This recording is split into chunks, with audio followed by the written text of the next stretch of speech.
Bonjour la famille Duchesne, c'est un plaisir de vous avoir parmi nous aujourd'hui. C'est quand même assez rare qu'on a la chance de côtoyer une famille trigénérationnelle de fréquentation du collège. Donc justement, pour commencer un peu à apprendre à mieux vous connaître, je vous demanderais peut-être vous présenter et nommer un peu c'était quoi votre parcours au collège, votre programme d'études et ce que vous faites à titre de carrière en ce moment. Parfait, bien, ça me fait plaisir d'être ici. Louis Duchesne, donc moi je suis un diplômé 1996, alors j'ai fait mon cours collégial ici, j'ai fait un parcours en sciences humaines avec mathématiques.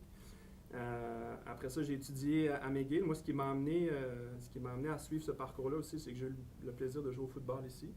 Et aujourd'hui, je gagne ma vie. Je suis président dans une agence de communication et marketing qui s'appelle Cossette, donc qui est une agence qui œuvre partout au Canada. Et donc ici, là, c'est moins la perspective de carrière, plus un peu ton programme d'études. C'est ça, parce que la carrière, c'est encore en questionnement. Et si on n'est pas rendu là, à suivre. À suivre. Expérience. Super. Et pour vous? Bien, moi, c'est un peu plus long comme histoire. Nous, c'était un peu comme le secondaire, les 6 années de secondaire. Et puis, je n'avais pas eu trop le choix de venir ici, vu que mon frère était déjà ici. Mais ce qui m'avait attiré, c'était l'aspect sport. Parce que quand mon frère était là, moi, j'étais à l'école primaire, j'allais voir le football au Parc Jarry, parce qu'il n'y avait pas de stade, il n'y avait pas rien ici. Et évidemment, moi, j'avais dit à mes parents, je vais aller à un collège où je peux faire un peu d'activité sportive. À l'époque, on passait des examens d'entrée. J'étais allé à Brébeuf, au Collège Saint-Viateur, au Collège des Eudis, ainsi de suite. Mais c'est finalement ici que je suis arrivé. J'ai eu 3 enfants, 3 garçons, qui, les 3 sont passés par ici. Et puis, il y en a un qui est passé par un autre cégep avant de venir ici. En tout cas, il y a eu toutes sortes de parcours. Des parcours différents. Est-ce que vous pourriez me parler d'un cours ou d'un enseignant, justement, qui a marqué votre passage au collège ou un enseignant que tu as actuellement aussi? Bien, moi, je vous parlerai de l'abbé Gérard Marchand. C'était l'aumônier un peu de la politique du collège. Et moi, autrement dit, il nous montrait comment faire une proposition, passer au vote, comment faire une proposition. C'était vraiment, c'était une sorte de philosophe, l'abbé Marchand, on l'appelait le père Marchand, tu vois, on ne l'appelait pas l'abbé, c'était un personnage qui est resté. Et au point de vue laïque, un personnage qui était assez particulier, c'était M. Burel, André Burel, et lui avait une maîtrise, peut-être un doctorat en philosophie, mais on a appris avec le temps que pendant ses études, il était ami avec Pierre-Éliott Trudeau.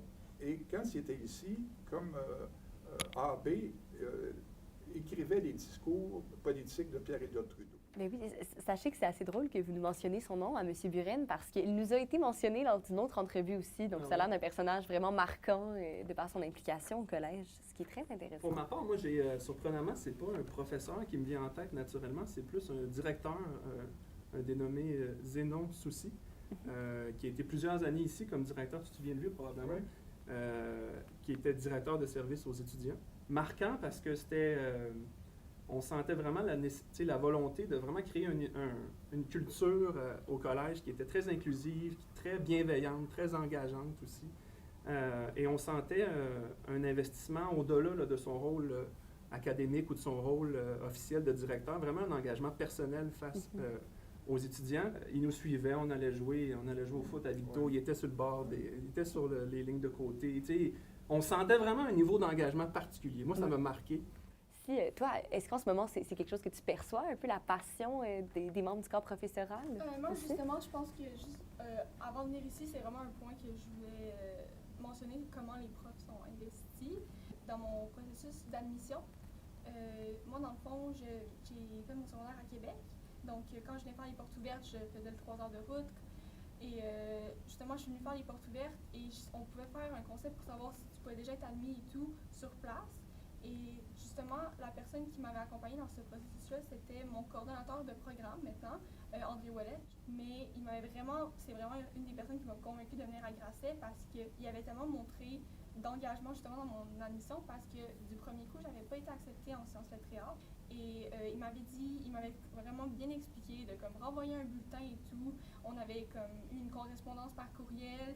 comme on peut voir, je suis en T'es sciences là. nucléaires, T'es là. ça va bien. Mais ce qu'elle ne Exact. sait pas, c'est que moi, j'avais envoyé une lettre à la direction que Avec une enveloppe brune. C'est- si vous voulez que je continue à cotiser, Ah, ouais, c'est ça. Ah, comme c'est j'ai ça accepté, aussi. ça va pas Mais la lignée des Duchesne ne Ah, pouvait pas se exactement. terminer aussi rapidement. là, c'est Mais tu sais, bien. Ève a choisi son cégep de façon complètement volontaire. Dans son cas, c'est intéressant parce qu'elle venait de Québec, donc c'est une expérience de vie Mhm. de venir aussi déménager à Montréal. Mais j'avoue que j'ai une certaine fierté quand même de pouvoir voir ma fille Ève ou étudie au collège où moi je suis passé, puis même mon père puis mes frères précédemment. Fait que sans aller dans la tradition ou dans l'obligation d'un parcours à Grasset, c'est agréable quand même de Ben pouvoir, oui. de pouvoir témoigner de ça. Et justement, je me demandais, est-ce que ce serait possible pour vous de nous partager une anecdote qui vous revient en mémoire à propos de votre passage à Grasset ou une anecdote que tu as vécue dans les 2 dernières semaines? Ça peut être ça aussi, là. Moi, j'en ai une qui me vient en tête, puis je te laisse aller après.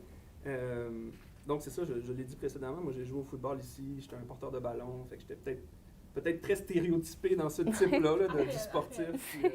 Puis j'assume à plein. Mais l'anecdote, c'est que j'ai fait mon cours de français-théâtre à ma 3e session, 4e session. Et puis, donc, j'ai eu un rôle important dans la pièce de théâtre. Puis on a joué La Cage aux folles.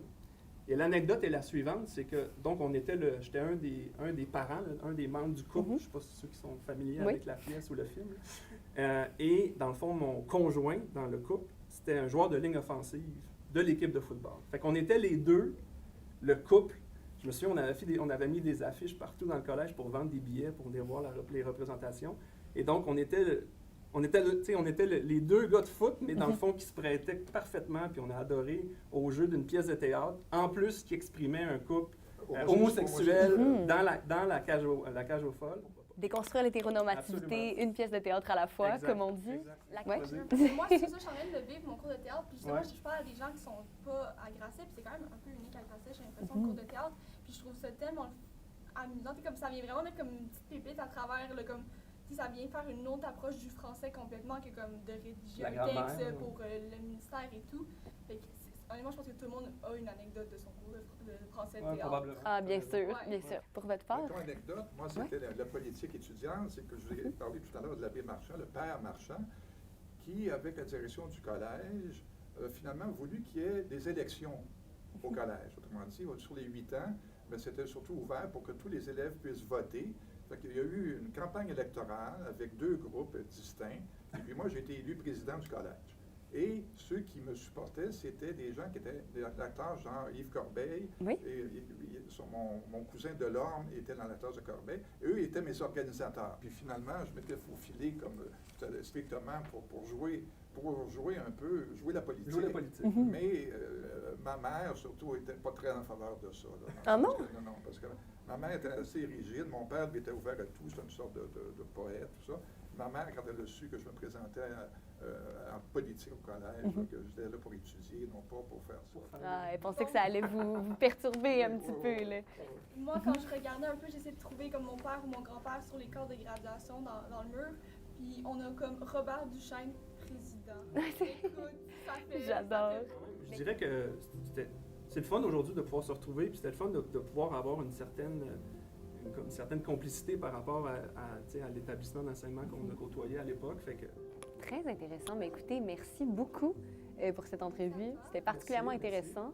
Et au plaisir de voir qui sait si la lignée du chêne va se perpétuer par la suite. Aucune pression, mais écoute, on ne sait jamais.